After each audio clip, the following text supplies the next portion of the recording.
Hello, my health freedom loving friends. Misty Karlfeld here with Health Freedom Idaho. I'm here today with Sean and Jessica. You're going to learn about their son Stami and all 4 children that were taken by CPS and how they were forced vaccination, which ended up with Stami in the hospital and in a coma for over a month now. Thank you so much for joining from the hospital, Sean and Jessica. I really, really appreciate you sharing your story with people and what has happened to you and your sweet Stami. Thank you for having us. Thank you. Absolutely. I'm going to back up and tell just a little bit about how this came to be, because of course, everybody wants to know, well, why did CPS take their kids? So I'm going to wrap up that part of the story pretty quickly so we can move to really the heart of the matter, which is the mandatory vaccination by a judge usurping the parental authority of Sean and Jessica and their religious exemption.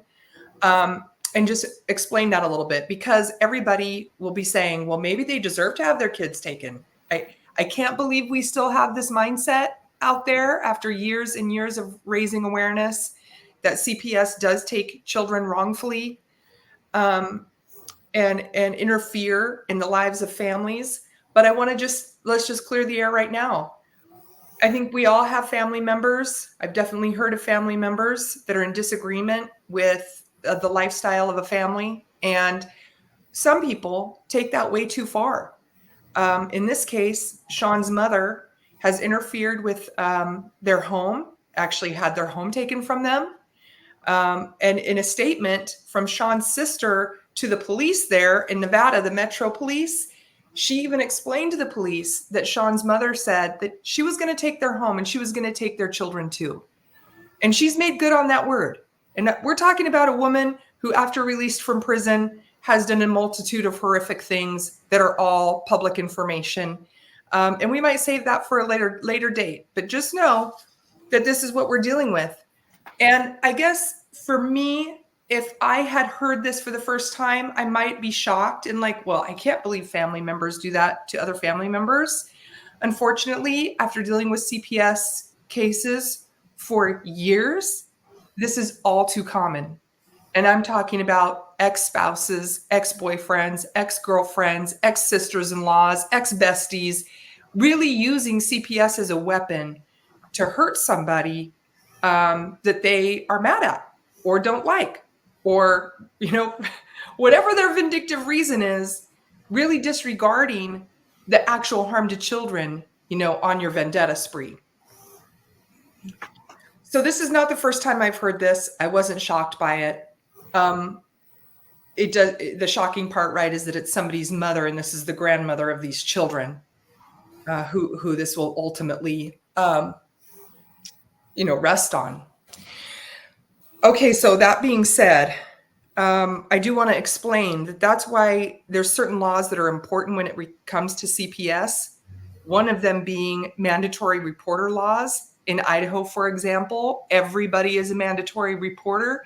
And sometimes that leads neighbors to call, and I'm not exaggerating, this is an actual case, call on a neighbor saying, these parents are letting their children play outside for too long.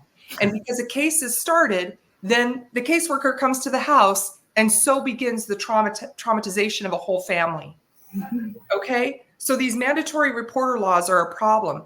The other thing that's a problem is not holding accountable false reports to CPS. Absolutely. Yes, they call and they're anonymous and they can report anonymously, which is unconstitutional, which has been found to be wrong.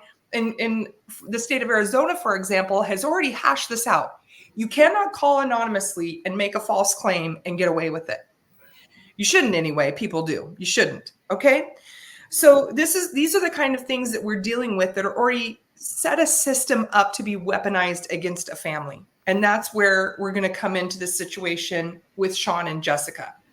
They were removed from their home. The mother made good on the threat to get them away from their home that she said they don't deserve. No, because people don't deserve a roof over their head that they earn, right? I mean, that's her stance. So she made good on that threat. And then she made good on the next threat, which was I'm also going to take your children from you too. Correct. Okay. So how she did that was you were displaced from your home. You had moving trucks. You had your children. You were putting the items from your moving trucks into a storage. And who shows up at that moment? CPS. With the police came first, and then CPS came right after them, and they asked us, what is going on here. We informed them, we're taking several units from this storage and loading them into the trucks, but we have more stuff than will fit in the trucks, and we're just trying to get that ironed out. And the two youngest were sitting in one of the trucks with Jessica, and they had fell asleep. The other two were hanging out right there where me and some friends were that were helping me load the trucks. And the CPS agent said, you can't do this. And it's like, do what? And she says, be out here like this with the kids out here. I'm like, well, we're only loading this stuff, and as soon as we get this stuff figured out, then we're going to be on our way to the storage to go unload. And how long are you going to be here? I don't know. Another hour, hour and a half, whatever it takes just to get this in here and go.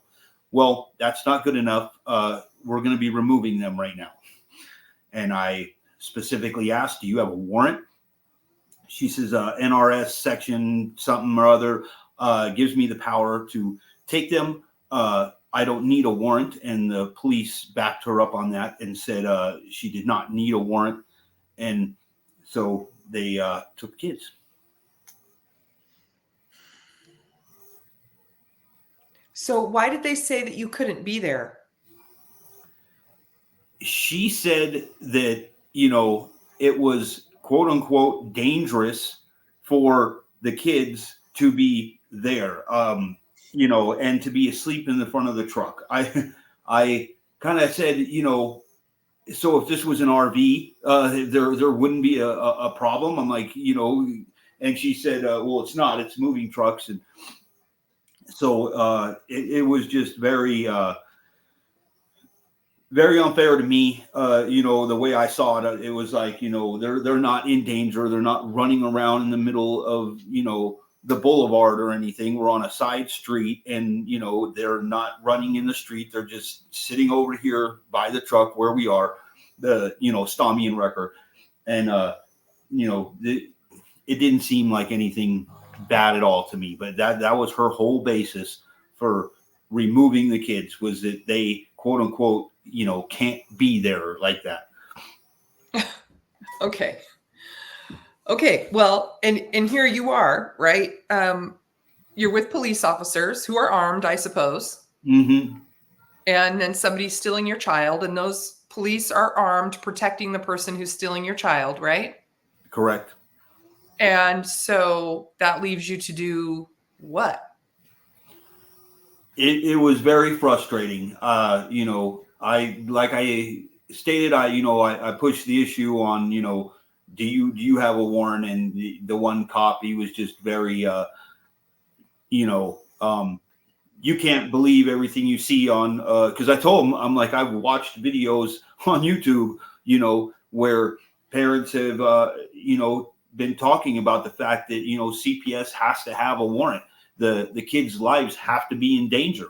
And he says, no, you can't believe what you see online. And I'm like, so you're telling me on body cam, because he had body cam on. I'm like, you're telling me on body cam that you don't need a warrant to take my kids right now. And he says, yep. And so Jessica was pretty much looking at me like, just, don't piss them off. And, so I Right. Because they have the ultimate control. Either turn over your kids or we'll put you in jail. pretty much. And, a friend of mine, Marissa, who's the mother of baby Cyrus, they have the video of the officer saying to this mother, what, just give him to us and be on your merry way. And this precious mother is saying, but that's not very Mary at all. Right? It's like such an insult. Like, just give your child over to us and be on your merry way. And so, or else I'm going to throw you in jail, which is exactly what he said to her. And that's exactly what they're saying to you. Turn over all 4 of your children, be on your merry way, or we're going to throw you in jail, and we're armed and we're stealing your children because we don't like this particular situation. Yes. Yeah. Okay. So now your children have been taken from you, and now you're going to court, right? So tell us what happens from there. What leads to your children being forced vaccinated? And also, I might add that your children were homeschooled up until now, and the judge also decided that they had to go to public school immediately. So how did you guys get there from the moment they took your kids to now they're being forced vaccinated and put in public school against your wishes? I think it's best if Jessica explains that part, since she was the one homeschooling the kids. And Yeah, so after CPS came and took our kids, the caseworker at the time tried to contact me. She would call my phone all day, throughout the day, and I refused to talk to her because from previous experience, I know they twist your words around. So I waited until Monday was our court date. I waited till Monday to tell our side of the story. That way everyone could hear it all together and nothing would be twisted. So after that hearing, we had a meeting with our caseworker, and we told her, we want the kids to continue to homeschool. We don't like the public school system. And at this time, our kids were placed with my oldest daughter. So she could have easily homeschooled the kids. And I understand, she had work and, other things. So the caseworker pretty much at the end of our meeting said, we have to put the kids in public school, which then we have to file a motion to get them vaccinated, because public school, kids have to be vaccinated. And so we told her we do not want them vaccinated. We told her our reason. The judge is going to order it. And at that point, I contacted my lawyer. Jessica, real quick, it cut out at a very important part. You said, let's start from there, because at least on my end, it cut out. It may not have cut out for everybody else. On my end, it cut out where you said that you did not want your kids vaccinated. And what did the caseworker say? She pretty much said she doesn't care about our views on that. That they were going to file a motion with the court to get them vaccinated, and that the judge will order the vaccinations. Okay, but you even argued this from a religious exemption perspective, right? Yes, we argued it from every side, everything we could argue, religious, just everything. And that wasn't good enough. I do know the first time, actually after our first court date, the caseworker sat down with me and she gave me a paper to sign for a refusal to vaccinate. She wanted me to sign it right then and there without fully reading it. And I told her I was not comfortable signing something unless, one, I read it fully and understand it, and two, because Sean wasn't with me and I wouldn't sign something without him knowing what I'm signing. Right. And it turned out it was the wrong form that she sent me. And I had a gut feeling that if I would have signed it, they would have got me for medical neglect. Because on the paper, it's pretty much what the doctor gives you. And the doctor needs to describe what each vaccine that we're refusing. So it's more like the kids' pediatrician should be handing me that paper to sign, not CPS. And in fact, I did some more research on that. And I told them, if the kids are going to public school, there is a religious exempt form that Sean and I could sign to where they don't have to be vaccinated. Mm-hmm. And I asked for that form for them to give it to me, and they never gave it to me. And that issue was dropped until we had court for the immunizations, which it was supposed to be on October 31st, and they changed it without telling me the day before when Sean was going in for what were you going in for? The plea. Yeah, he was going in for his plea, and they decided to do the vaccination order hearing on that day. And nobody notified me until I double checked with the caseworker on all the upcoming court dates. So It's classic. It's yeah. totally classic. They do this to parents all the time. I'm gonna back up and just say I'm not an attorney. I'm certainly not a Nevada attorney, where you're from, but I did look up what looked to be the statutes, that are similar to Idaho. In fact, that you have exemptions to vaccines. Yeah. So it looks to me like you can easily opt out in Nevada schools when it comes to vaccines, just like we can in Idaho, and especially a religious exemption. The other thing I thought was interesting is there's no mandatory school statute in Nevada that I could find, nor is there an education neglect rule that I could find. And Idaho doesn't have that either. And so for the judge to decide that they have to go to public school when they've been homeschooled, at least from my very peripheral looking, it seems to usurp Nevada statute, because there isn't anything saying that they're compelled to go to public school. Am I right? Right. Mm-hmm. Absolutely. And there isn't anything saying that that the children have to be vaccinated in order to attend school. At least it might say that they're required to have it, but it also offers exemptions, right? Mm-hmm. Yes. So this CPS judge then decided that outside of actual statute and using CPS under the health and welfare department there in Nevada rules, most likely, to enforce her opinion that the children needed to go to public school and be fully vaccinated. Does that seem about right? Yes, she took a NRS which states that CPS has the power to treat children in the absence of the parent in the best interest of the child. And when I read the justice's decision on that, they said this whole thing hangs on the word treat. They said that, basically like if a kid comes in with a broken arm or something like that, CPS has the power to take that kid and to a hospital and have his arm treated, an existing condition. It said that CPS does not have the power to initiate new medical procedures, which when this judge made the decision, she said that NRS section gave her the power to order them to be vaccinated, which was completely out of context with what that NRS section actually says.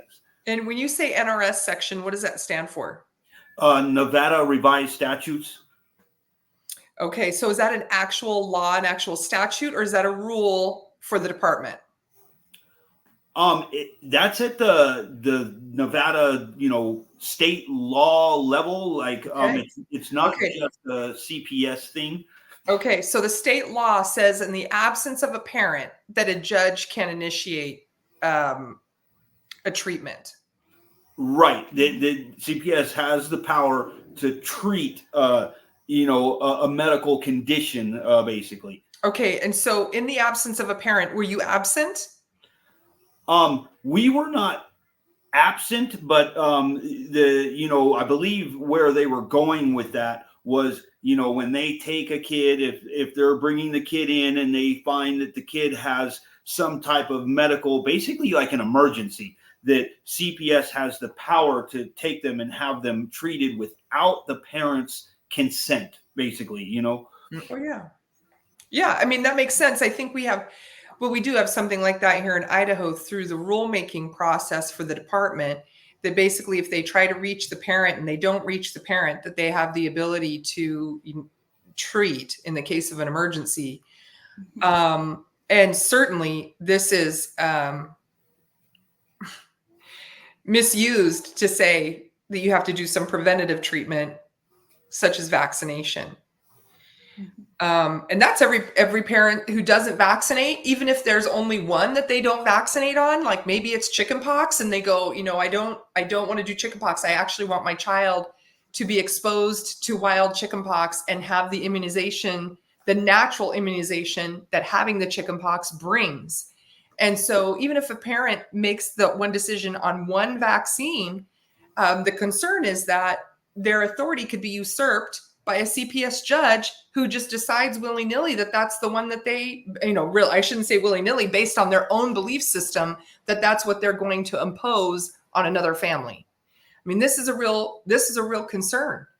Yeah, and it was confirmed to us that, how bad she abused her authority when they actually ended up changing judges. They switched judges on us. And when we had a hearing on the vaccination issue recently, the new judge started off by saying, can we all agree that this does not fall under NRS section, that it falls under this other NRS section?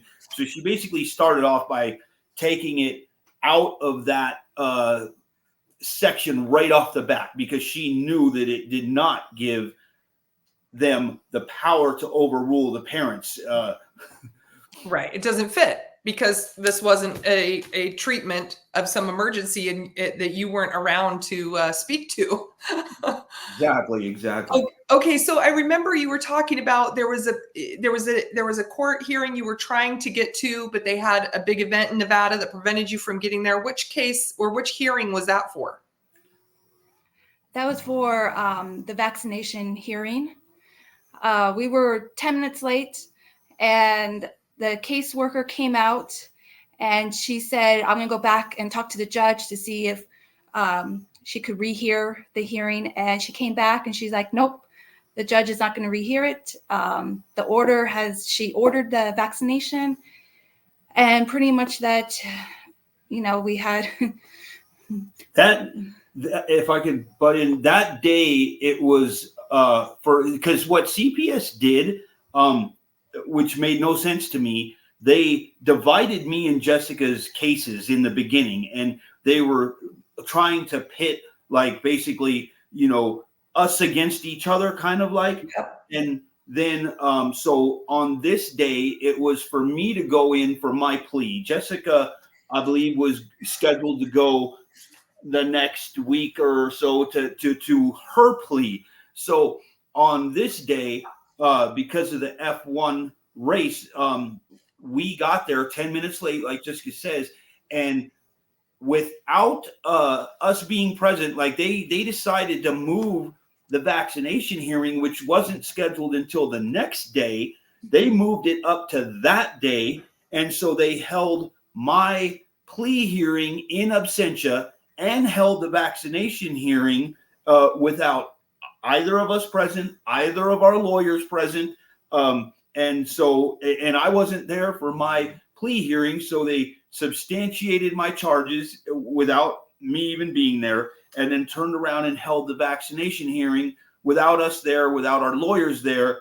And then, of course, we get there right as they're finishing. And so I'm on the phone with my lawyer. She's calling, and she says, can we get this put back on the calendar for today, and we'll all be there. And like Jessica said, the judge flat out refused and said, no, I will not reschedule the hearings. What happened at the F1 race that caused everybody to be late that day? So we were taking a bus to get to the courthouse. We left an hour early, but there was an accident right at the corner where we catch our bus, and it put the buses back about 45 minutes. So we ended up getting there 10 minutes late to the courthouse. And you were calling your attorney and letting them know, and they were refused to make any accommodation. So then that is the hearing that they decided you weren't present at, so that they could then say, well, we can make these healthcare decisions because parents aren't present. Mm-hmm. But they knew your stance on it, and that was what was going to be heard that day. Right. The caseworker asked me, she said, what is your, she actually was trying to ask for a specific page number that addressed the vaccination issue.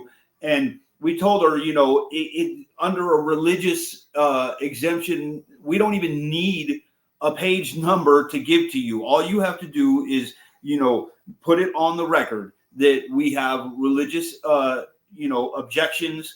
And that's it, and she was like, the judge is going to order it anyway. And, yeah. So that's what she did. These are the shenanigans I want people to understand that take place, right? Like you said, they pit the parents against each other. This is the destruction of the family. They want, and even to go back, they want the man, the man of the household, the husband, the father, to feel inadequate. They want children to feel like they're really not safe and protected.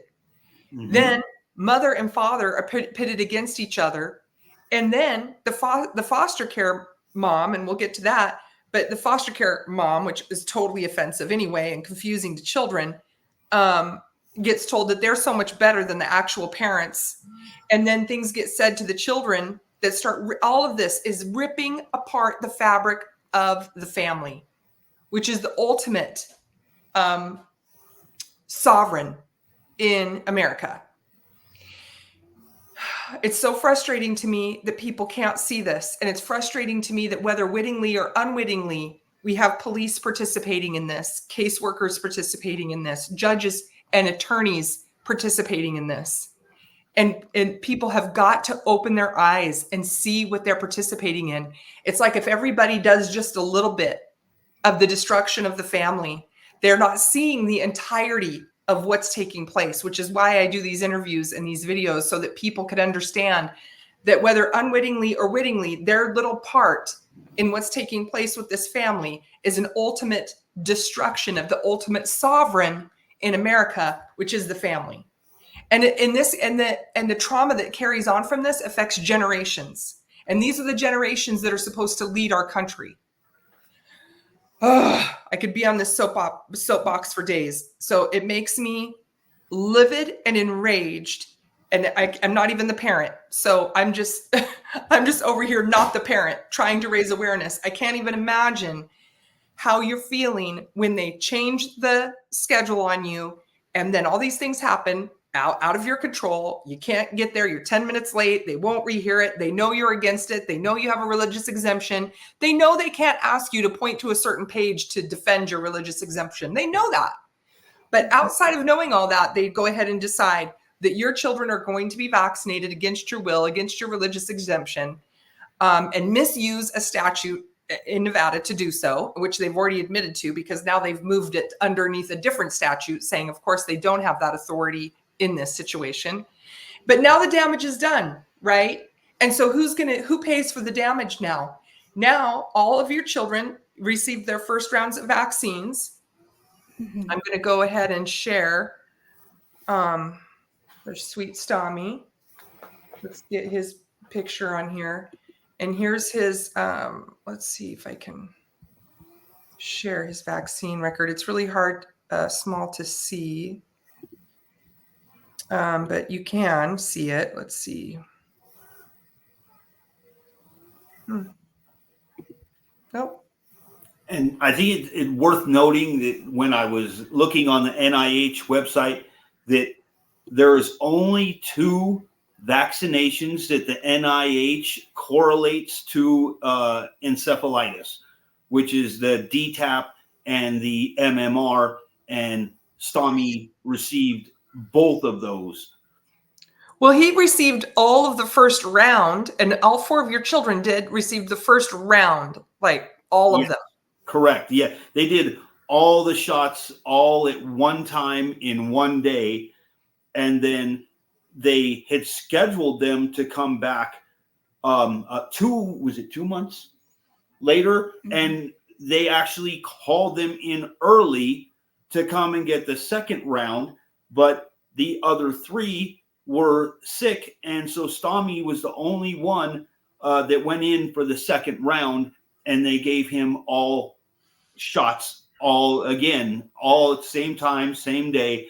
And then immediately after that, he started with a cough and a headache, and it just progressively got worse, which led up to his hospitalization. Okay.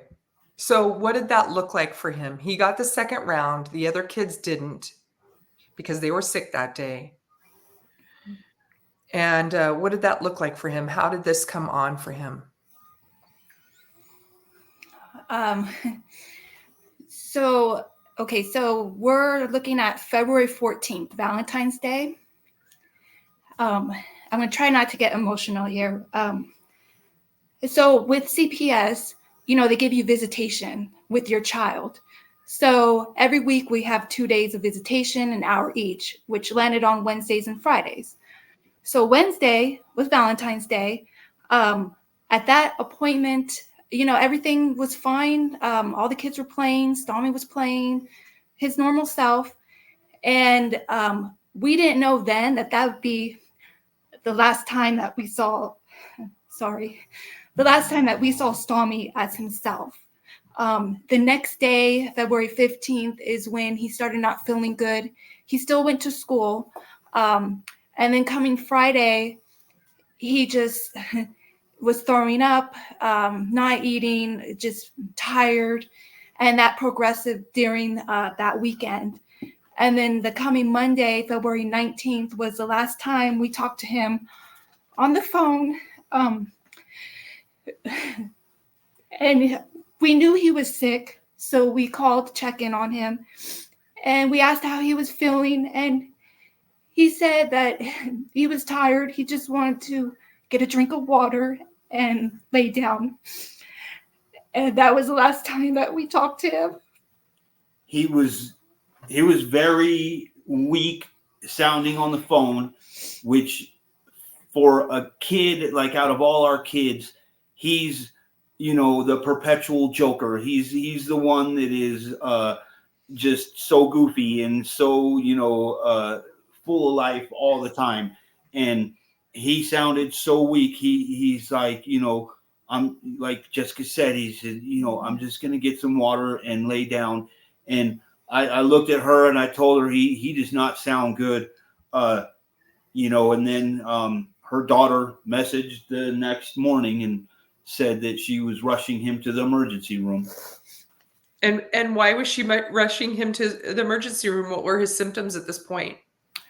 So around, I think 9 a.m, it was a school day. And so my daughter, who CPS placed the kids with, she went to go, wake Stami up to get ready for the day, and he was not responsive. She tried setting him up, and he would just flop back over. And that is when she decided to take him to the emergency room. And I was working, and I got a message from her saying they were at the emergency room, if I wanted to come. And right then I called Sean. So we rushed over to the emergency room, and it went downhill from there. He was transported life flight from that emergency room to the Children's Hospital in Las Vegas, where he eventually was life flighted from Las Vegas Children's Hospital to here in Utah Children's Hospital. He never got better. It seemed he was getting worse. So when did he actually slip into a coma? They did when they intubate the kids, they do kind of like the medically induced coma. So when we were the life flight, it was raining that day when he was taken into the emergency room, and it was real cloudy. So the life flight crew was in an ambulance, and we basically were like racing on the freeway through all the cars to get to Sunrise. And he was still they did a lumbar puncture in the emergency room at Henderson, and he was still making noises, he was ow, kind of like that.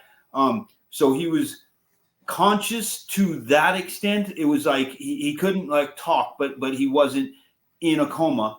And then once we got to sunrise, then they knew they were going to have to intubate him, and so they medically induced him with propofol, and then so he went under with the propofol, and then they went from propofol to fentanyl, and then when they weaned him from the fentanyl, they told us be ready, because as soon as this wears off, that's when he's going to wake up, and he might try to grab the tube, or might not understand where he is, and go grab things, but he did not wake up. Okay. And what has happened with regards to CPS for the rest of your kids? Are they still requiring that they get vaccinated? So once the judge ruled that all the kids were going to get vaccinated, I immediately contacted my lawyer through text, through email, telling her we want to appeal that the judge's decision. And it went to the point where we had the papers to submit to the courts to appeal that. We had it all written out and everything. And my lawyer says that I cannot file anything, that she would have to do it. So from November all the way till the first week of March, I was constantly telling my lawyer, have you filed the motion? Have you filed the motion? And she kept telling me, I will do it. I will do it. And it wasn't until right before our 6-month review check-in with CPS is when she filed the motion to appeal the judge's decision on the immunization.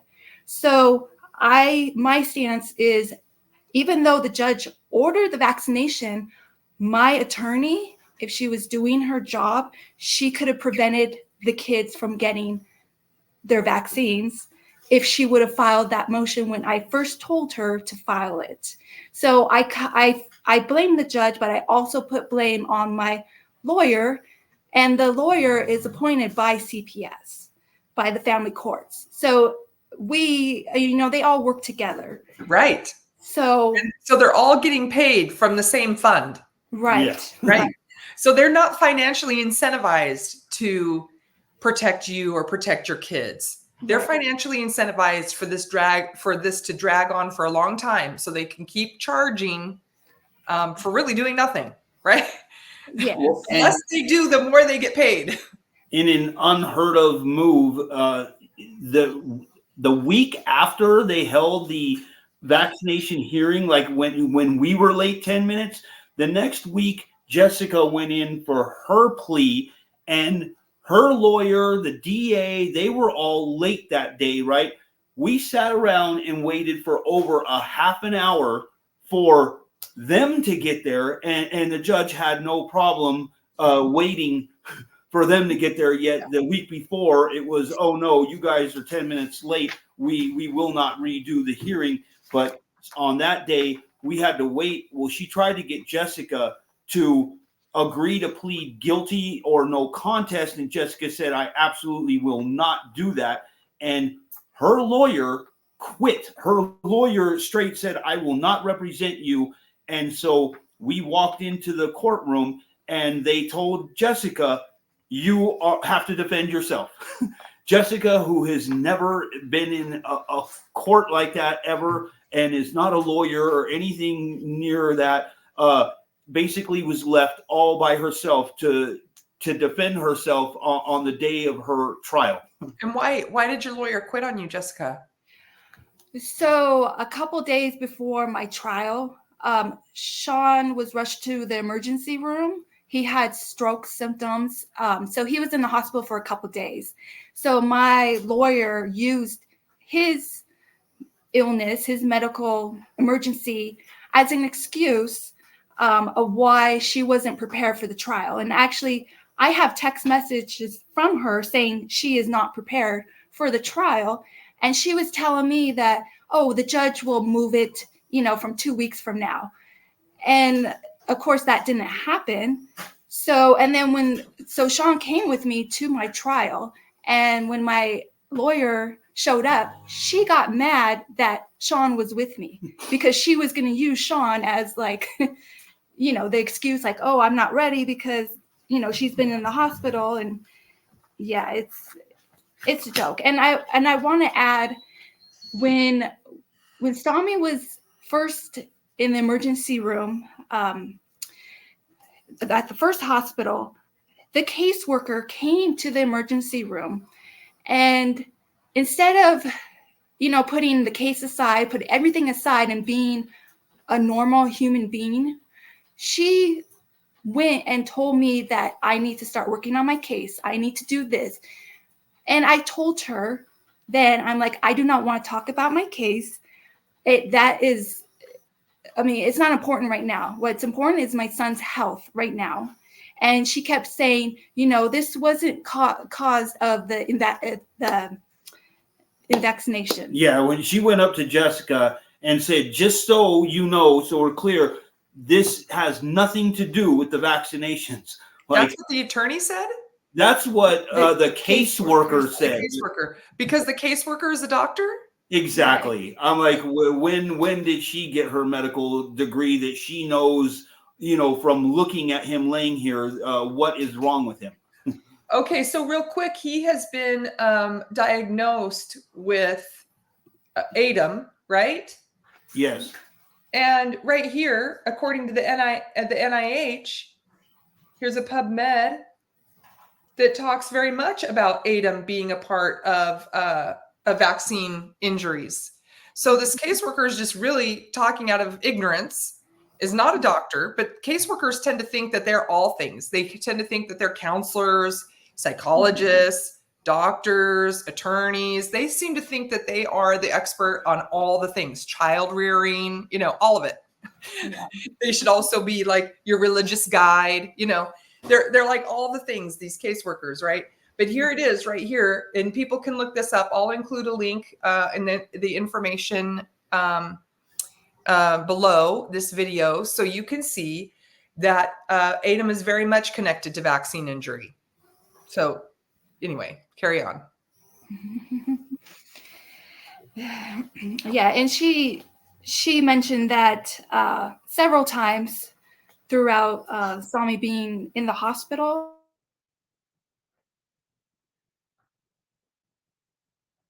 Vaccinations are still going with the other kids. And it wasn't until we had a care conference with all the doctors, all the specialists, CPS was also on the line. Their nurse, CPS's nurse, was on the line. So we had a whole bunch of people in this conference. And at first, you know, Sean didn't want the caseworker to be on the conference call. And I told him, no, I want everybody involved so they could hear what the doctors have to say. So on March 8th, we had this conference, and the doctors pretty much told, you know, he has ADEM. He's done all the testing for the viral, the bacterial, everything's coming back negative. And so the only thing left is the vaccines. And the doctor says we need to look into vaccinations. And it wasn't until after that meeting is when the caseworker messaged me or emailed me and says, from now on, the rest of the kids, as far as immunizations, are going to be halted until, you know, we find out the outcome of Stami. So I'm thankful for that. At least there's one good decision out of all these terrible decisions. There's one good decision. Yeah. It has to bring you some level of relief. Oh, it does. It does. And then we had, you know, that court hearing about stopping the vaccinations altogether, which the judge did a 30-day stay on that. So, yeah, so we're really pleased on that. I don't know which exact day it was, but I know as soon as we got here to Utah, we had a court hearing that came up, and the caseworker conveniently forgot to put it in her report that Stami was even moved by Life Flight to Utah. She put in her report, Stami is at Sunrise, unconscious but doing well. Oh my goodness. Unconscious but doing well. Right. Thank you, caseworker, again for your excellent and brilliance sharing that with us. Thank you so much. Excellent. Right. Excellent deduction there. I told the judge, I said, you got to be kidding me right now. I says, he's not at Sunrise. They flew us by Life Flight to Primary Children's in Utah. I'm like, he just coded the other night and had to be given CPR and brought back. I'm like, he is not doing well in any shape or form. And the judge looked at she says, is that true? And the caseworker tried to clean it up. And, well, oh, yes, he was transferred to Utah after I filed my report. And it was convenient way she put that, because it was like when she filed the report, she already knew that he was being transferred to Utah. Right. Yeah. I mean, it is amazing how they just lie to just cover up their inadequacies all the time. And the judge just lets them get away with it. But the minute you say anything that isn't exact or worded the way they like, they come down like a ton of bricks on the parents. Like you said, the being late, they were all late and it was fine. You're late, it's not fine. The rules don't apply to them. The rules change for them.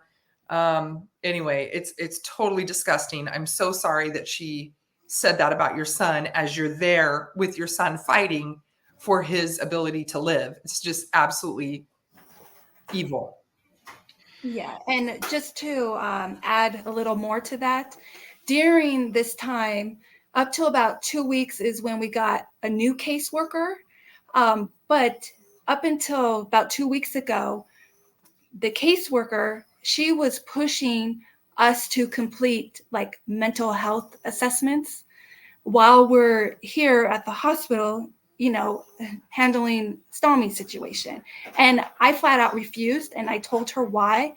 And so I could tell she was, getting mad because I was refusing, but I straight out told her my mental state right now is not what it was prior to this. So why am I going to set myself up to be diagnosed with something that I really don't have, that is just temporary. So yeah, CPS is very sneaky and yeah. And it's like when Jessica showed me her case plan, I looked through it real quick and I'm like, wait a minute. And I grabbed mine, which the caseworker, I never even signed it. She just gave it to Jessica and said, give this to Sean. Our reports are word for word exactly the same, which they're supposed to be, individualized, and they're supposed to do it with the parent and come up with each thing for each parent and everything. This caseworker just copy and pasted our names into some template basically that she has, and then went on to recommend a whole series of classes for me and Jessica, which when we went to a court hearing once, we came out and I saw the brochures and we opened them up, and in Vegas each class has 250, 300, 275, and so here's this long list of classes, and it's like, whoa, it's like, is this really about what's best for the child, or is this just about getting a bunch of money for CPS and some commission for the CPS agent, Do you have to pay to take those classes? Yeah. The classes have prices on each one of them. And so the caseworker, recommends all these classes. And then, if you don't do them, you're not doing your case plan. And basically that's when they start the process of going to remove your parental rights because you did not cooperate. And how much are these classes? Basically 200 to 300 plus on the brochures. And I know Jessica, when she first called to talk to the people at that center, like they were saying so much per class. it definitely is. It's a huge expense. Like what we kind of rounded off was like over $1,000 for each one of us to do the classes that she was recommending, which was just insane. Right. So it's about $1,000 each. So it's about $2,000 burden for your family. Right. And this on top of if you try to get an attorney outside of your court-appointed attorney who doesn't have a financial incentive for you to keep losing, but does have you want a private attorney that has a financial incentive to get this done, right? And is getting paid by you rather than the state or ultimately our federal government. So now you're trying to come up with that money, and then in your case, you've got a child in emergency room at the hospital who's in a coma. How are you supposed to work, make money, try to find a private attorney, pay that attorney, and take all these classes and afford to take the classes? I mean, it's not like it's not expensive time as well, right? How many hours are each of these classes about? I think they're about an hour per class. So you each have to take separately. Yeah.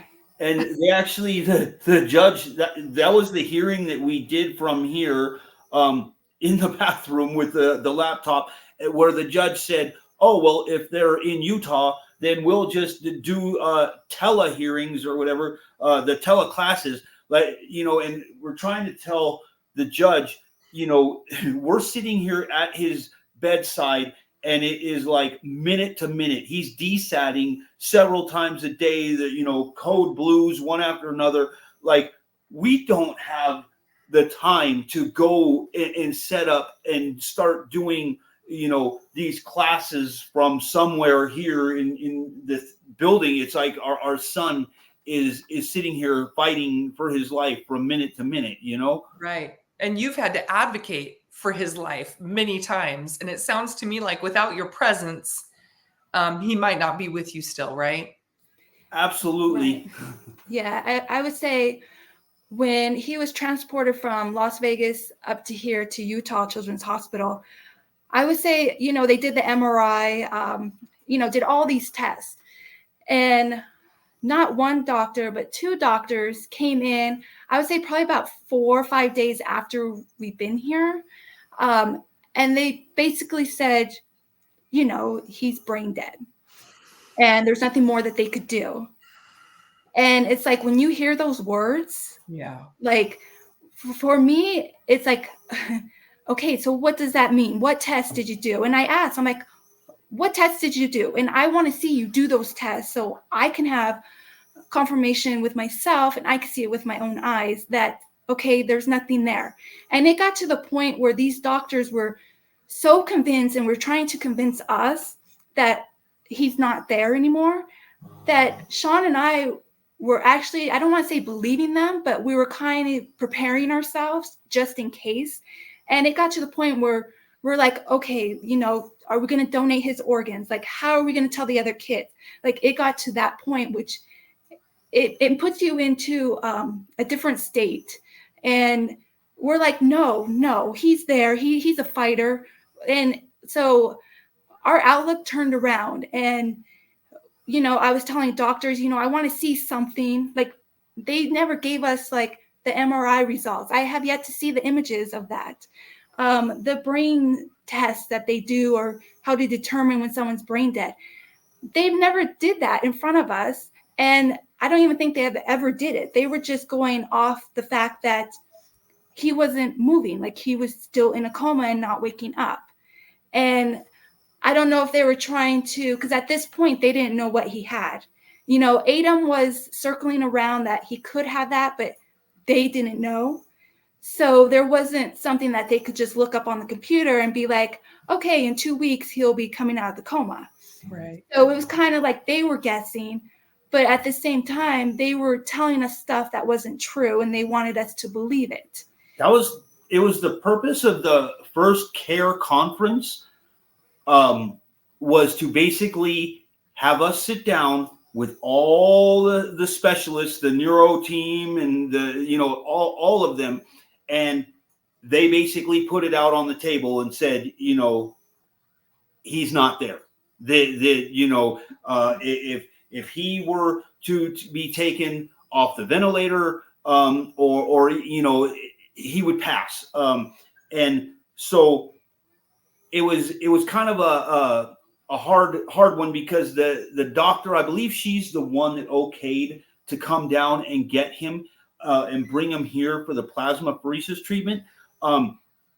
She's the one that came in and told us, I'm sorry, but there's nothing that we can do. We've tried the pheresis, and I was telling her, I'm like, look, the first plasmapheresis treatment, 2 hours later, he started opening his eyes. He moved his head. He heard his brother on the phone, and he started, bubbles were coming out of his nose and his mouth. I'm like, he was waking up.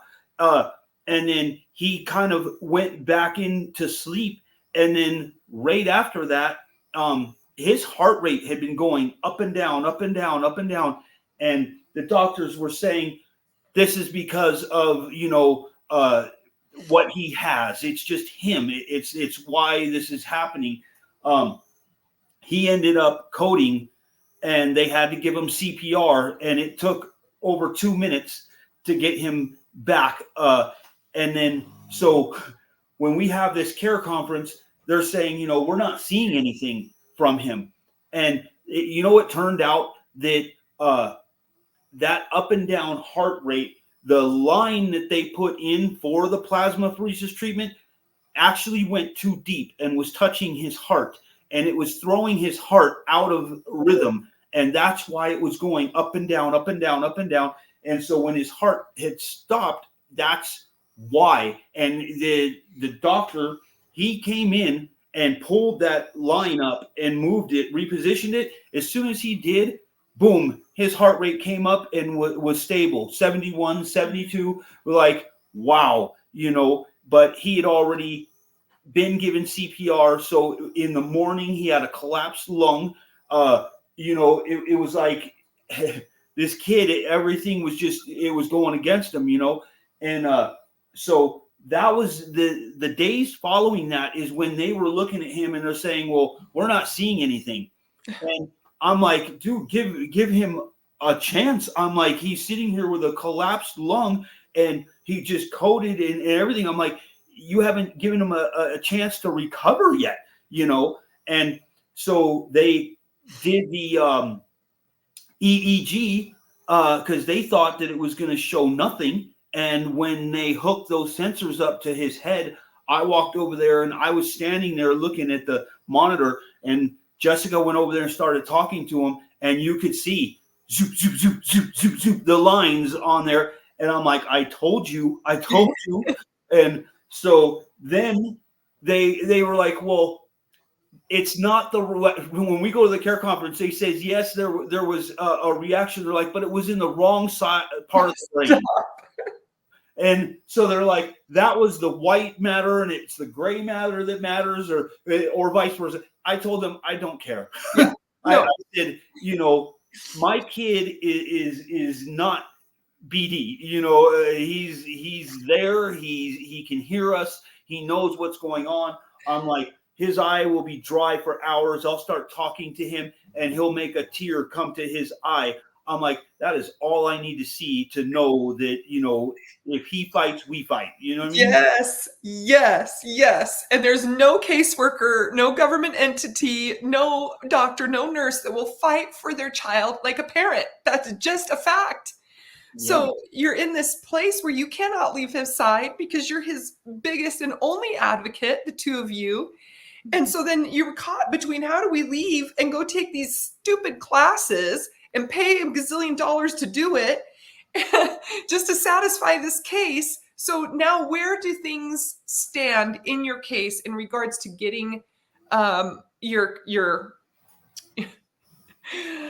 children back, your own children, that you never should have lost in the first place? So where do things stand in that case? So they ended up giving us a new caseworker, and we spoke to him last week on the phone, and we told him, the whole situation, that we're setting aside our case plan right now, what we have to do to be here with Stami.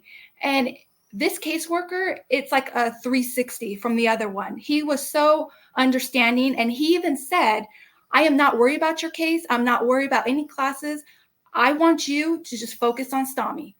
The Well, other then are things on a pause? Because everything has a timeline, right? And if you don't achieve that next date, then they go, well, you lost custody. right. Yes. Yes. So everything as far as on our side with the case plan, everything's on pause right now until we get back to Vegas. Okay. And then we're going to have a meeting with him and then review the whole case and figure out where we go, what we need to do to get the kids back.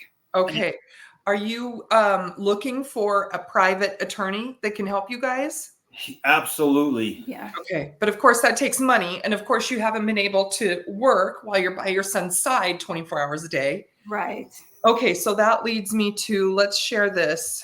Oh my goodness, you guys. And I don't know if people realize it, but when we were researching kind of like what they accused us of, the failure to provide proper housing, I discovered with Jessica, they cannot take your kids for that, right? That is technically a lack of resources. And when the case is based on a lack of resources, they're supposed to give you those resources. And that's why the government gives them the funding that they give them. And so what they do from the minute they take your kids, like they start grilling them with all these questions, they start digging into everybody's backgrounds. And by the time you go to court, they have more accusations to throw out there. You know, oh, you guys gave your kids to people and you weren't there. Like things that couldn't have been farther from the truth.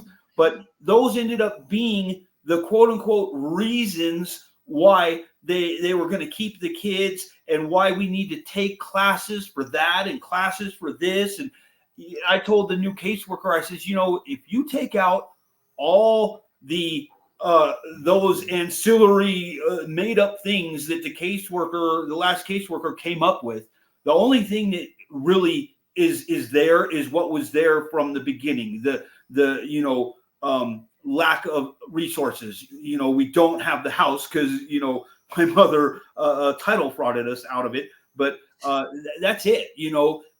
And we've been asking them since day one because they have the emergency housing and they have family housing. And Jessica kept telling the caseworker, why aren't we being moved to family housing with our kids?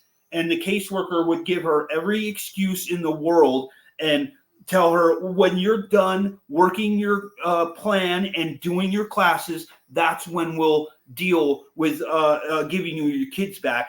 And it absolutely should not be that way. You're supposed to get moved to the family housing and then do your classes as you're there. You know what I mean? It's a hostage situation. They're literally holding your kids hostage. You know, jump through these hoops, pay all this money, take this class, and then we'll think about giving you back your kids. Legal blackmail. Yeah. And that was the other thing I wanted to bring to people's attention is that in Idaho during COVID, for example, in Idaho, the school system is really where CPS gets the majority of the referrals. So when the referrals go down, so does their billable time and hours, right? Because they need to be getting referrals and taking children and all the things that they do once they take your children in order to make money. And the money comes from the Title IV-E funding, which is our Social Security money. So when they tell us we're not going to have our Social Security money we're all paying into, that's partly because it's being used and weaponized against families and children being taken in the States. That's where the funding is coming from. So then, they take that money, and we the people think that money is being used to get the family the things that they need. Well, that totally gets disproven during COVID because the reason for taking children went up due to homelessness because they weren't getting as many referrals through the school. So they have to make up that money somewhere. So now they're taking children due to homelessness, which is shocking for those of us who believe that our money is being used to give families the resources they need during the hard times in order to keep families intact. Instead, when families are going through hard times, that money is being used to tear families apart, and then tell families that don't have any money and resources that somehow you have to come up with the money and resources to take these classes. And also, by the way, we're going to give you an attorney who's not really going to defend you and is going to get paid to not do so. It's just a total government racket. Absolutely. And I think a lot of people don't realize, just like you said, that they like the kids to be in school, because when kids are in school, then the CPS agents can ascribe statements to counselors, to teachers, to things like that. When kids are not in school, when they're homeschooled, then all of a sudden there's nobody for them to ascribe these statements to, right? And if the parents have done nothing and are, not admitting to anything because they haven't done anything, and they have nothing, and they have to dismiss everything. Right. So that's why they like to have, the kids in school and sent to therapy. They ordered our kids to go to therapists, right? And it's funny because our 4-year-old, he is the most vocal out of all of them about, I want to go home, right? And the caseworker defines him as nonverbal. She will say, Yanvik, who is nonverbal, and Yanvik is anything but nonverbal. He has told everybody since day one, when am I going home? When are you letting me go home with my mom and dad? Bless his heart. How disgusting. And you're right, to your point. Once they get them in with a counselor, then they've got an expert who will speak to how they're incentivized anyway. They're incentivized to speak to how they shouldn't be with their parents. Mm-hmm. And they're all getting paid. They're all on the government dole. And so the parents' only hope is really to be able to afford to get the kids outside of the system to private doctors and have private attorneys and all that kind of stuff. But who can afford that when they're absolutely dominating your life? It's totally sick. But we got off track, and I've got to end up here. What I want to tell people is how they can help fund an attorney for you, a private attorney, and obviously all of the care that dear Stami is going to need. Let me, stage, there we go. There's dear Stami. I will add the GoFundMe link, you guys. We appreciate that so much. Thank you. Please, please, please put your money where your heart is. Unfortunately, these parents, like so many other parents, are up against Goliath, the Goliath of the government. And it's state-funded kidnapping. It's federally funded kidnapping. It's funded with our tax dollars. And unfortunately, they're going to take our tax dollars and weaponize them against us. And then we also have to come up with the money to defend ourselves.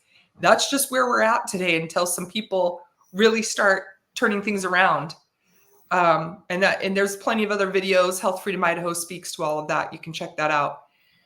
But for right now, I hope that you will pray for dear Stami, and you'll reach into your pockets and you'll help support this family. And it's going to take a lot, not only to get Stami the care that he needs and to help these parents take these classes that they have to take in order to get their kids back and to get back on their feet after having it all ripped away from them. It really is the community. It's the community that's going to turn this around for this family and so many other families. I appreciate your time, Jessica and Sean. I know that you have really important place to be, which is right next to Stami. But I know that raising awareness and helping to raise funds to help get all of your children back was really important also. Yes. Yes. Thank you so much for helping us to get this story out there and raise awareness about CPS, about ADEM. We really do appreciate it. Absolutely. And we'll be touching base again and giving people an update. Please keep me posted if there's any change, not only in your case, but also for Stami, and we'll update people. Okay. Yeah, we will keep you updated. Okay. Bless you guys. Take care. Thank you. Bye for all, or bye for now, everybody.